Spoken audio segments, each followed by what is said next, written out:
Steeler fans, Steeler Nation, thank you for joining me. I want to give a shout out to one of my listeners. His name is QK Nichols. And I want to start doing some things where if I end up getting like these comments and questions, then please give me comments on my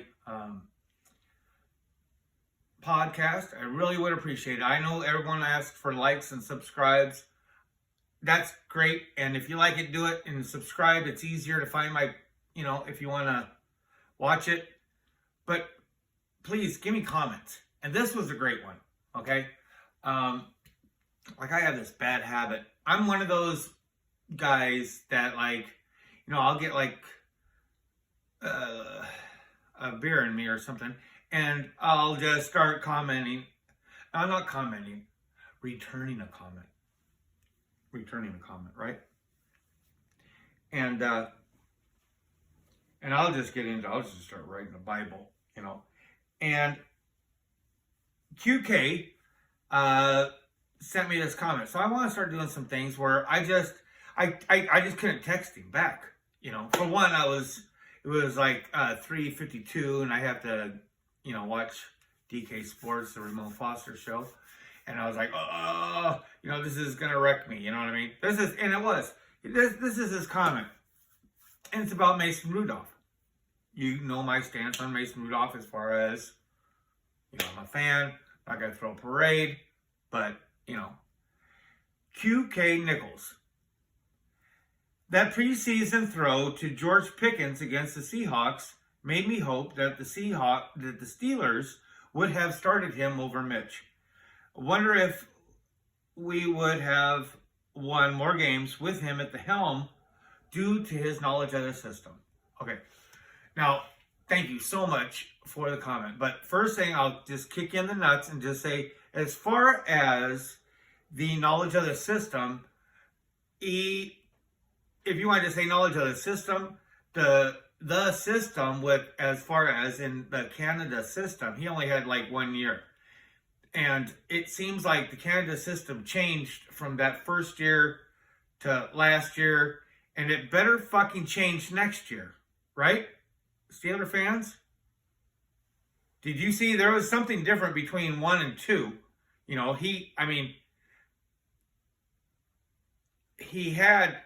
It was hard. It would have been a hard team to, that first year, whatever.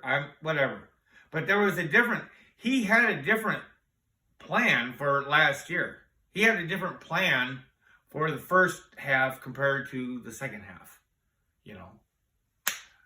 Maybe that was better play or him, whatever.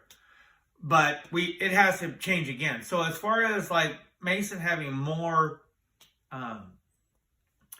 knowledge of the system, he had 1 year up on that. The thing about, look,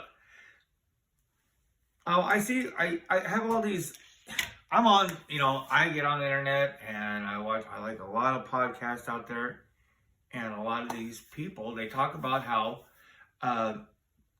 you got these people arguing about how Mason is the wrong, why did we sign him? And then this other half is, they're in love with Mason, And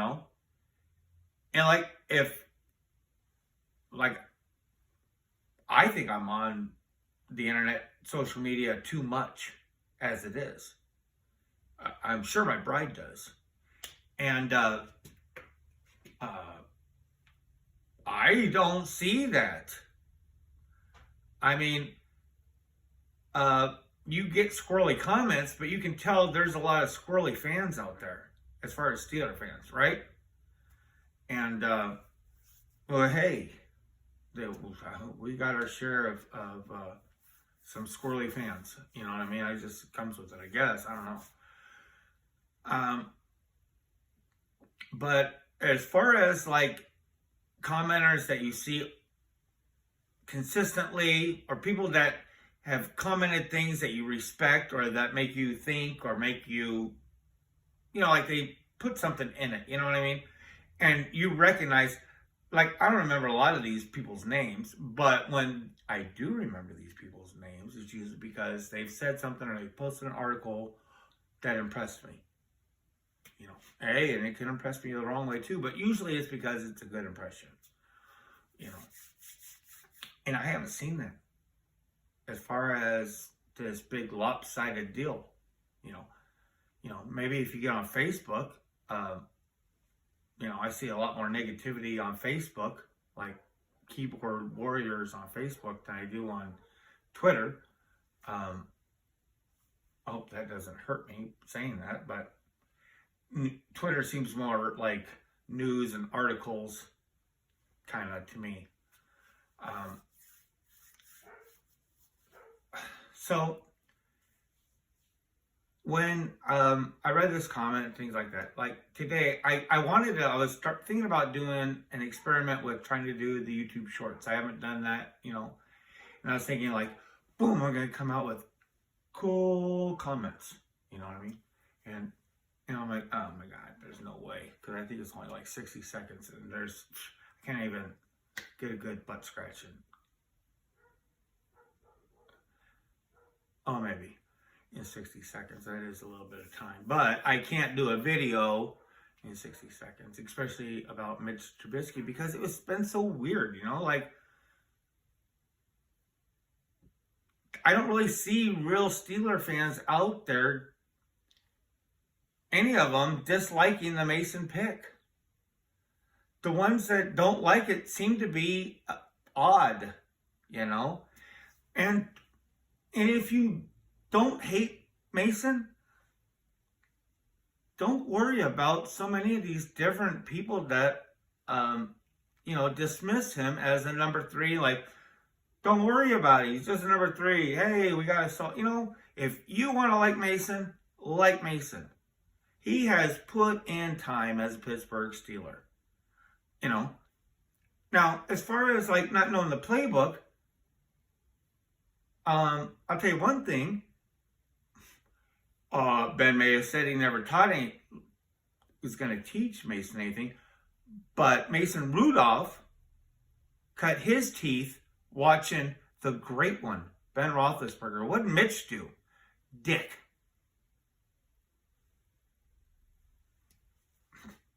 He got okay. Any quarterback that gets the Bears to the playoffs should be exalted because God hates the Bears. I don't believe in God, but if I did believe in God, I would know that guy hates the Bears, especially after they kicked that when they kicked the field goal post. That was that a playoff game? Yeah, God hates the Bears. But so okay, you know, I wanted to like Mitch, and I get all the arguments about how if he goes down with concussions, we have Mitch back there. Okay, why is Mitch you know, like Mason came into last year like being screwed. He was like an Irishman going in. He had like he came in with a knife going into a gunfight. You know what I mean? And it's as far as the fans, the weird sick ones that have to watch all of the preseason games, we saw last year an amazing, not amazing, much better than Trubisky. Okay, now there's different competitions out there. I get it. But what would the talking heads want Mason to do more than what he did, besides the last thing that you happen to see of him? You want to go farther back to like 16 months ago or whatever with Duck? You know, I mean, I see the fans being like on Mason's side. Now it seems like with these different types of things that are going around, they're talking about, oh, well, now that Mason's signed, maybe Mitch should be traded. What? Why? I mean, okay, cool, dude. Mitch got a nice little family going on. and you are good with Kenny, I think that it could be better. I mean, just now they're thinking about doing an extension. If you do the extension, I will shut up. You know what I mean? You want to do your deal? You want to commit to this thing? And you do an extension? Do it. If not, dude, Mason has been around. He understands. If Mitch goes away, we're okay. Everyone's talking about how they're disqualifying the third string quarterback. Well, okay. Going back to QK's question, would Mason have been better? Okay, let me ask you this, and I'm not asking you to the Steeler fans. Real Steeler Nation already knows the answer to this. Do you think Mason Rudolph would have thrown 4 interceptions in that game? Is that your argument? Huh?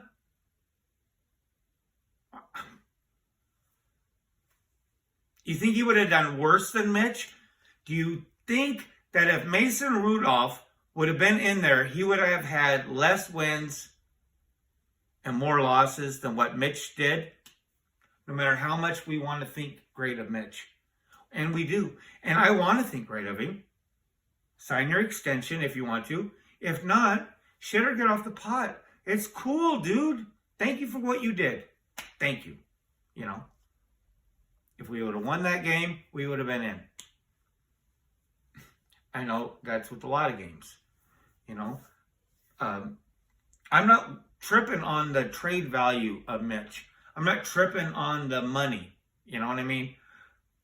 I don't know all the numbers and how contracts work and things like that, but the last thing I worry about as the diehard Steeler fan, the last thing I'll ever worry about is the Pittsburgh Steelers organization overspending. Believe me, that is the last thing on my mind. And now that Omar Khan's here, it's not even, how do you even, so think that they, if they find something for Mitch, find it. I'm not going to bring in that Morgan for third string, that cat that you don't think they're ever going to play, that you don't have to be talking about so much. Do that Morgan guy. Bring in that Perkins guy. I'd rather have Perkins. Fuck, call him a running back and dressing. That's what I say. That's what I would say. I would say Kenny, Mason, and call Perkins a running back. And put all 3 of them out there. Fuck the rules. So, folks, if you like what you hear, please press like. And if you want to hear some more, please press subscribe. Remember, Mason cracked his cherry underneath the great one. I was an apprentice.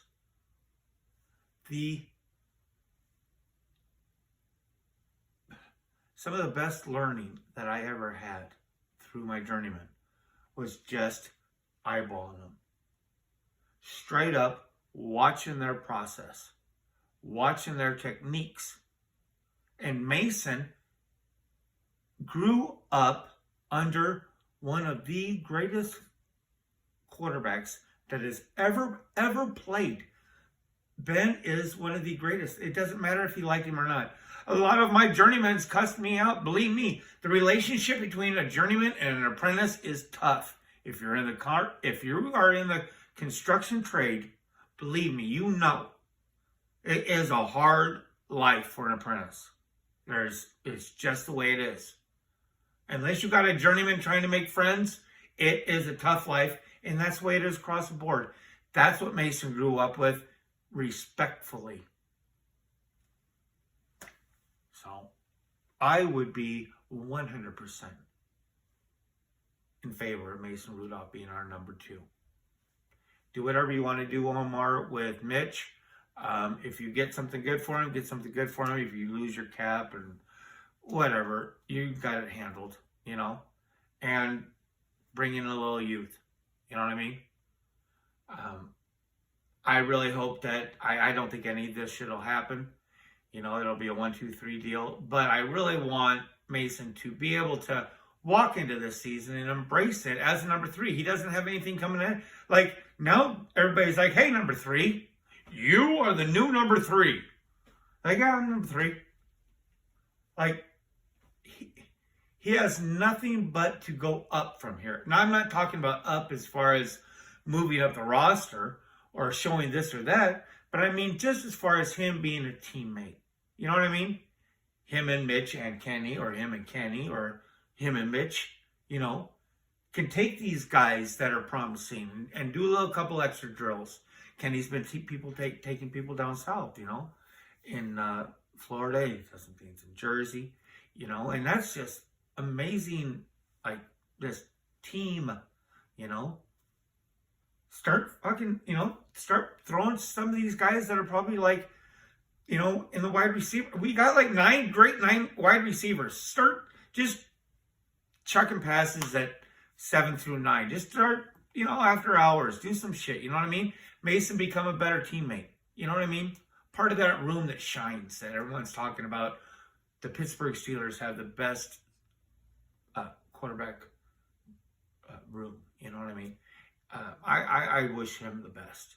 And I think a lot of Pittsburgh Steeler fans, that have looked at a lot of things objectively, don't mind Mason. Whether or not you're a Mitch Trubisky fan, I mean, don't let your fandom of Mitch Trubisky affect how you feel about Mason. Either you like Mason 60% or 40%, or, you know what I mean? Figure that out.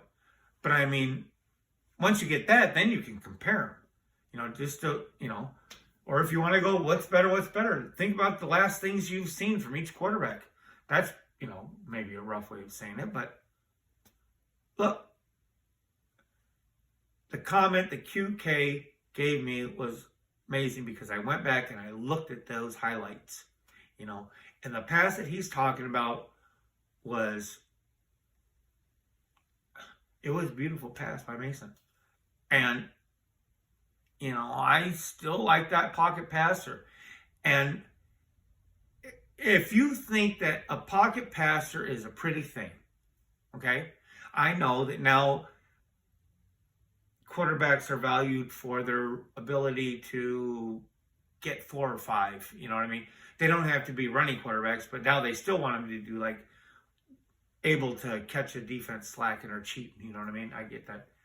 But when there's just something beautiful about a pocket passer, and Mason Rudolph is, when he is in his pocket and he understands what's going on, when it works for Mason, it really is a nice thing to look at. I'm going to put a link down at the bottom of this podcast for that highlight that showed the play that QK brought up, and I appreciate him. I appreciate all the comments. Thank you for making it this long. Folks, it's Thursday night. Have a great Friday tomorrow, and I hope your weekend feels long.